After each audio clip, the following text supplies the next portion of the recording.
how to send big videos on Telegram. So without any further ado, let's get started. First thing first, make sure you are updated in the Telegram application. If you haven't updated Telegram application, just go head over to your Play Store and update your Telegram application.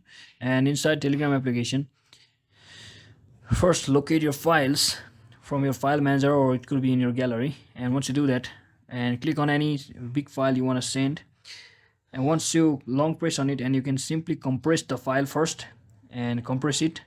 Once you compress it, you can simply click on the compressed file like this and click on share button like this and click on Telegram like this. Once you click on Telegram, you can simply click to the chat you want to send like this, and you can simply send. And in this way, Telegram will simply enable you to send the big files easily on your Telegram application. So that guys, hope this video was helpful. Don't forget to like and subscribe to the channel. See you in the next one.